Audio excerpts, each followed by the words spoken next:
এই পর্বে আমরা সংসদ থেকে বিদায় নিচ্ছি। আমরা আবার ওয়াকআউট করছি। আমরা আবার যখন উপযুক্ত তখন ইনশাআল্লাহ আমরা আসব।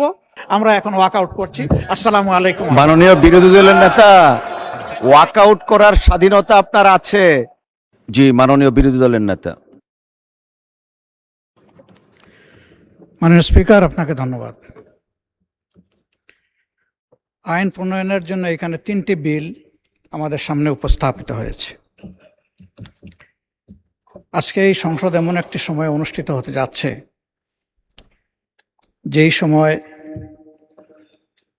সঙ্গত কারণেই দেশে নানাবিধ সমস্যা বিরাজমান।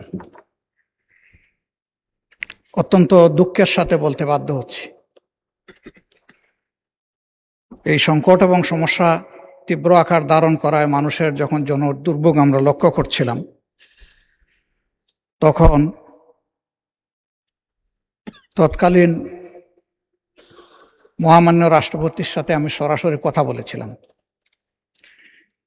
এবং স্পিকারের দায়িত্বে আপনি ছিলেন, আপনার সাথে আমি কথা বলেছিলাম। মহামান্য রাষ্ট্রপতির সাথে কথা বলে ওনার বরাবরে একটা অনুরোধ জ্ঞাপন করে একটা চিঠিও দিয়েছিলাম। সেই চিঠির কপি আপনাকেও দেওয়া হয়েছে, মাননীয় প্রধানমন্ত্রীকেও দেওয়া হয়েছে। বলেছিলাম যে এই সংসদটা আমাদের জাতীয় সকল কর্মকাণ্ডের মূল হওয়ার যে দাবি রাখে, এই ধরনের একটা স্পর্শকাতর সময়ে সংসদের একটা বিশেষ অধিবেশন আহ্বান করার জন্য। আমি জানি বিধি অনুযায়ী এই অনুরোধ জানানোর কথা মাননীয় প্রধানমন্ত্রীর, তারপরেও আমরা দায়মুক্ত নই, দায়বোধের জায়গা থেকেই এই চিঠিটা ইস্যু করেছিলাম। কিন্তু আজ পর্যন্ত এর কোনো উত্তর পেলাম না। এটার কি হলো? দাবি ছিল সমাজে বিদ্যমান যে সংকট সমস্যা, বিশেষ করে বিদ্যুৎ খাতে যে অব্যবস্থাপনা, একদিকে মানুষ বিদ্যুৎ পাচ্ছে না, লোডশেডিং এর জ্বালা, অন্যদিকে বুথড়ে বিল, এর কোনো সদুত্তর নাই। গ্যাসেরও তীব্র সংকট দেখা দিল, আবার গ্যাসের অপ্রতুলতার কারণে মানুষ আবার তেলের দিকে ধাবিত হলো। এই সব নিয়ে একটা জটিল পরিস্থিতি, আর এই সমস্ত পরিস্থিতির কারণেই দ্রব্যমূল্য হু হু করে বেড়ে যাচ্ছে এবং বেড়ে গেল। দুর্ভোগের এই বিষয়গুলা নিয়ে, হ্যাঁ, আইন শৃঙ্খলা পরিস্থিতির অবনতি।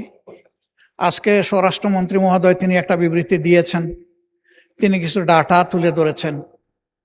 আবার আমাদের বিরোধী দলের পক্ষ থেকে ওই ব্যাপারে উদ্বেগ প্রকাশ করে কিছু কথা বলা হয়েছে, তারাও কিছু তথ্যভিত্তিক বক্তব্য রেখেছেন। জ্বালানি সংকটের কারণে এবং বিদ্যুৎ সরবরাহ নিরবচ্ছিন্ন না থাকার কারণে শত শত কলকারখানা বন্ধ হয়ে গেছে। কেউ 700 বলছে, কেউ 900 বলছে, কেউ 95টা বলতেছে, হোয়াট এভার মেবি। কিন্তু বোঝা যাচ্ছে যে বিপুল সংখ্যক কারখানার উপরে এর একটা নেতিবাচক প্রভাব পড়েছে। কারখানা বন্ধ হওয়ার মানে শুধু মালিক পক্ষ ক্ষতিগ্রস্ত হওয়া না, লক্ষ লক্ষ শ্রমিক যারা এখানে শ্রম বিনিয়োগ করে থাকেন তারাও ক্ষতিগ্রস্ত হওয়া। এর পাশাপাশি আমরা যারা দেশের সাধারণ জনগণ, কারখানার এই প্রোডাক্টসগুলো আমরা যারা ব্যবহার করি তারাও ক্ষতিগ্রস্ত। আইন শৃঙ্খলা পরিস্থিতির ব্যাপারে মাননীয় স্বরাষ্ট্রমন্ত্রী তিনি বিবৃতি দিয়েছেন, তিনি একটা তথ্য দিয়েছেন, কিন্তু আমরা যখন সমাজে যাই তখন তার বাস্তবতা খুঁজে পাই না।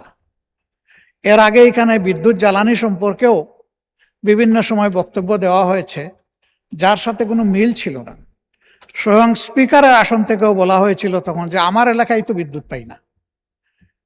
এটার সাথে আসলে আমরা কোনো মিল খুঁজে পাচ্ছিলাম না। সেই কঠিন সময়ে যখন জ্বালানি নিয়ে ভয়াবহ সমস্যা দেখা দেয়, তেল নিয়ে, তখন এই সংসদে একটুখানি আলোচনার ফলে একটা সমাধান বের হয়ে এসেছিল এবং সমাজ আতঙ্ক থেকে রক্ষা পেয়েছিল। আমরা এরকমই একটা সদিচ্ছা নিয়ে এই সংসদ অধিবেশনটা আহ্বান করার অনুরোধ জানিয়েছিলাম এবং আলোচনাকালে এটাও বলেছিলাম যে এটার জন্য কয়েকদিনের প্রয়োজন নাই, কয়েকটা ঘন্টার জন্য ডাকলেই হবে। কিন্তু দেখা হলো না। আজকে আমাদের সামনে এখন 3টা বিল এসেছে, সেগুলো আজকে অবশ্য আলোচনা হবে না, উত্থাপনের জন্য এসেছে। কিন্তু এর মধ্য দিয়ে তার প্রক্রিয়াটা শুরু হবে। মাননীয় স্পিকার, আমাদের এই সংসদটা আমরা সবাই বলে আসছি যে এটা গতানুগতিক কোনো সংসদ না, এটা ভিন্ন ধর্মী একটা সংসদ এবং 24-এর রক্তের উপর দাঁড়িয়ে থাকা একটা সংসদ। আশা ছিল যে সংসদের সূচনা থেকেই আমরা একটা ফ্রেশ স্টার্ট করতে পারবো, দেশের জন্য, জাতির জন্য নতুন একটা সূচনা হবে, পরিবর্তনের একটা সূচনা হবে। সেই লক্ষ্যেই আমাদের সংসদ নির্বাচন এবং গণভোট অনুষ্ঠিত হয়েছিল। সংসদ নির্বাচন অনুযায়ী, এর ফলাফল অনুযায়ী সংসদ আহ্বান করা হয়েছে, কিন্তু গণভোটের জন্য সংস্কার পরিষদের সেই সভাটার আহ্বান করা হলো না। এটা যখন উপেক্ষিত হলো, আমরা নোটিশ দিলাম, আলোচনা হলো 3 ঘন্টা, তারপরে বিষয়টা টকড আউট হয়ে গেল। টকড আউট মানে নো রেজাল্ট।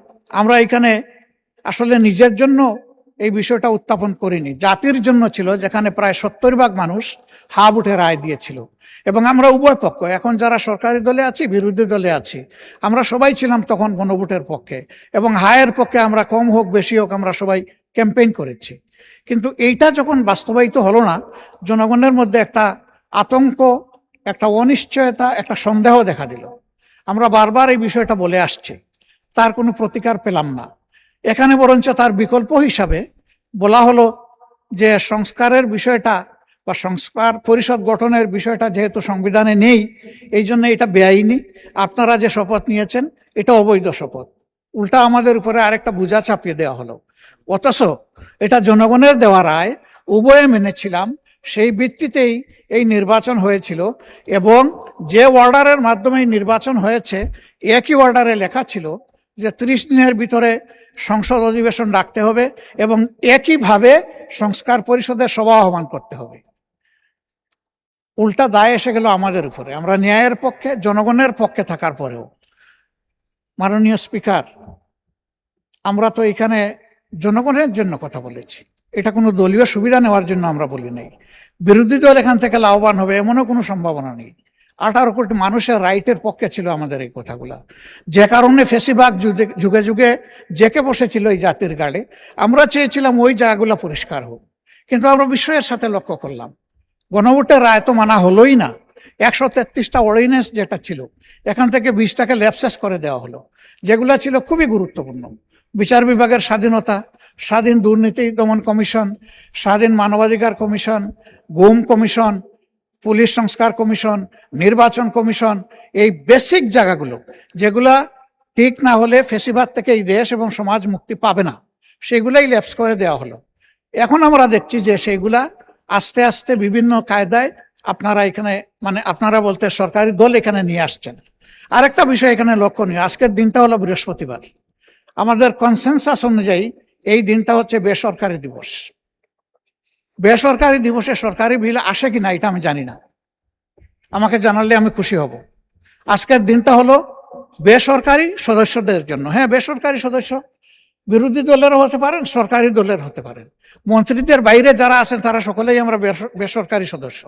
আমরা সেই বিল আনতে পারি, এবং পেন্ডিং অনেকগুলা বেসরকারি বিল আছে, সেই বিলগুলো আজকে না এনে আমি মনে করি যে এখানে অধিকার ক্ষুণ্ণ করা হয়েছে। এবং আজকে এখানে যেভাবে সরকারি বিল উত্থাপন করা হচ্ছে, এটা বোধহয় কোনো ভালো নজির হবে না। হ্যাঁ, স্পিকারের জুরিসডিকশনের জায়গা থেকে যদি কিছু করার থাকে সেটা আমরা জেনে নেব, কিন্তু আমরা এটাই জানতাম যে বেসরকারি দিবসটা বেসরকারি সদস্যদের জন্য। এই সব কিছুতে আমরা দেখতে পাচ্ছি যে সংসদকে ঠেলে একতরফাভাবে এক পেশে করে নিয়ে যাওয়া হচ্ছে। আমরা নীতিগতভাবে এই ধরনের বিলে আমরা অংশগ্রহণ করতে চাচ্ছি না। আমরা আশঙ্কা করছি যে এর মাধ্যমে সংস্কারের যে মূল দাবি সেইটাকেই চাপা দেওয়া হবে। তা আমরা সেই চাপা দেওয়ার পক্ষে নাই। আমরা সংস্কারের মূল দাবির পক্ষে জোরালো এবং স্পষ্ট অবস্থান আমাদের। আমরা এখান থেকে সরিনি। আমাদেরকে অফিসিয়ালি নন অফিসিয়ালি এই পার্লামেন্টের ভিতরে এবং বাইরে অনেকবারই অনুরোধ করা হয়েছে যে সংবিধান সংশোধনের কমিটিতে আসেন। একটা কমিটি এখানে পাশ হয়েছে, আমাদের প্রতিবাদ ছিল, আমরা অংশগ্রহণ করি নাই, সব ঠিক আছে। ওইটা পাশ হয়েছিল সংবিধান সংশোধন কমিটি নামে। পরে আমরা যখন বললাম যে সংবিধান সংশোধন কমিটি নামে কোনো কমিটি হওয়ার কোনো বিধান নেই, আমরা পরে শুনলাম যে এটার আগে একটা বিশেষ শব্দ বসানো হয়েছে। সেই বিশেষটা এখানে পাশ করা হয়েছে কিনা আমি জানি না। একটা কমিটি যদি আসলে এই হাউস থেকে পাশ করানো হয় তাহলে তার প্রত্যেকটি অক্ষরও এখান থেকে পাশ করাতে হবে। সেটা তো হয়নি, ওইটার পক্ষে আমরা ছিলাম না, এটা বড় কথা না। আমি বলছি যে এখানে প্রসিডিওরটাও মেনটেন করা হয়নি। মাননীয় স্পিকার, এই সমস্ত বিষয় বিবেচনায় নিয়ে এখন যে বিষয়টা আপনি উত্থাপনের দিকে যাচ্ছেন, আমরা যেহেতু এই আলোচনায় বৃহৎ স্বার্থে আমরা পুরা সংস্কার চাই, আমরা গণভোটের বাস্তবায়ন চাই, এবং আমরা এইভাবে খণ্ডিত কোনো প্রসেসের অংশ হতে চাই না। এই জন্য আমরা এখন আর এই আলোচনায় আমরা অংশগ্রহণ করব না। এই পর্বে আমরা সংসদ থেকে বিদায় নিচ্ছি। আমরা আবার ওয়াকআউট করছি। আমরা আবার যখন উপযুক্ত তখন ইনশাআল্লাহ আমরা আসব, অংশগ্রহণ করব, জনগণের পক্ষে কথা বলবো। 4টা নোটিশ আমরা জমা দিয়েছি। আমরা আশা করব সেই নোটিশগুলা জনস্বার্থে, জনদুর্ভোগ নিরসনের স্বার্থে সেই নোটিশগুলা আলোর মুখ দেখবে। এই সংসদে আলোচনার সুযোগ আমরা পাবো। মাননীয় স্পিকার, আমাকে সময় দেওয়ার জন্য আপনাকে ধন্যবাদ। আমরা এখন ওয়াকআউট করছি। আসসালামু আলাইকুম। মাননীয় বিরোধী দলের নেতা, ওয়াকআউট করার স্বাধীনতা আপনার আছে, বাট সংসদের ভিতরে সবকিছু আলোচনা করা দরকার, না হলে জাতি কি পাবে? আমি অনুরোধ করব আপনারা বসেন, আলোচনায় অংশগ্রহণ করেন। পক্ষ বিপক্ষ বিতর্ক থাকবে, বিতর্কের মধ্যে দিয়েই তো জাতি পরিচালিত হবে আপনাদের নেতৃত্বে।